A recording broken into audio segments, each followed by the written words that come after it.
Kottayam Ullala service സഹകരണ ബാങ്കിൽ 24 കോടിയുടെ ക്രമക്കേട്. സഹകരണ വകുപ്പിന്റെ ഓഡിറ്റിംഗിലാണ് ക്രമക്കേട് കണ്ടെത്തിയത്. കേസിൽ സമഗ്രമായ അന്വേഷണം വേണമെന്ന ആവശ്യവുമായി കോൺഗ്രസ് രംഗത്തെത്തി. ബാങ്കിന് യാതൊരുവിധ സാമ്പത്തിക പ്രതിസന്ധിയുമില്ലെന്ന് ബാങ്ക് ഭരണസമിതിയും വ്യക്തമാക്കി.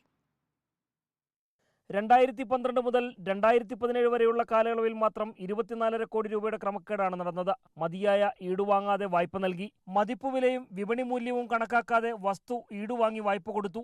ഇവയാണ് സഹകരണ ജോയിന്റ് രജിസ്ട്രാർ റിപ്പോർട്ടിലെ പ്രധാന കണ്ടെത്തൽ.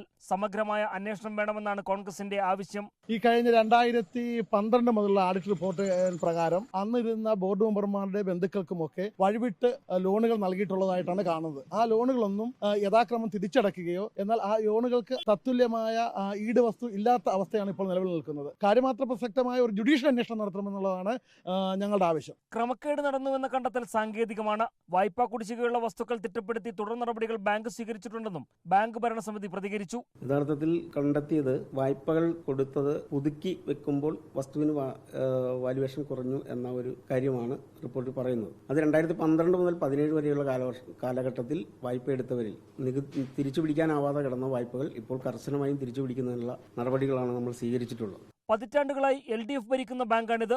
രാഷ്ട്രീയ ലക്ഷ്യം വെച്ച് ബാങ്കിനെ തകർക്കാനുള്ള നീക്കങ്ങളെ പ്രതിരോധിക്കാനാണ് ഭരണസമിതിയുടെ തീരുമാനം.